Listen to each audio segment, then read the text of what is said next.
Yeah, sure. This is the street. This is Hoadley Road. This is where I grew up.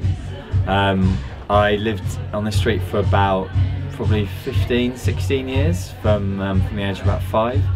And the one thing I remember about the house that we're quite nearby is that we had amazing fireworks parties. The first time I ever got to set off fireworks was with all my family. So it was with my mum and my dad and my 2 sisters.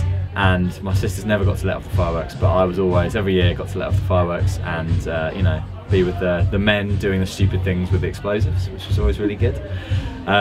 We had a garden that was far too small for the amount of fireworks we wanted to set off. It got kind of quite grandiose towards the end, and these massive rockets that could have gone horribly wrong if they'd fallen over. And actually, a couple of times they did fall over, and everyone had to duck. And luckily we had very good neighbours, because they didn't do fireworks parties, so they didn't mind when we blew up something in their garden. But yeah, they were always really amazing parties. I remember we did fireball, so we'd set fire to one of the footballs that we had and play football with it when it was on fire.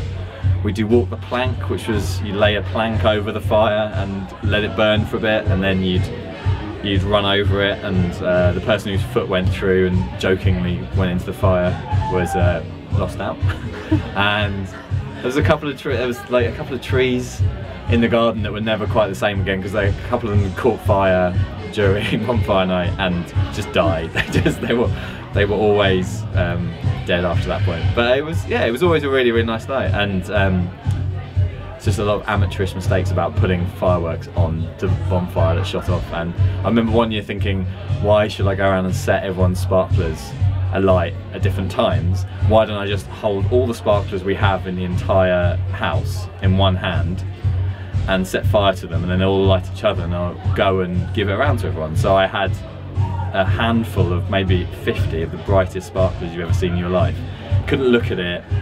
Acrid, disgusting smoke that was choking everyone. I had to basically walk away and leave the entire house and go down the street because everyone was like choking with the amount of smoke. But it was always really good, and it was we'd get maybe 30 friends or so to come around that were like old family friends that my parents had known and I'd known since we were always growing up. And yeah, it was always a really good night. So that's what stands out for me. That's what I remember about that house.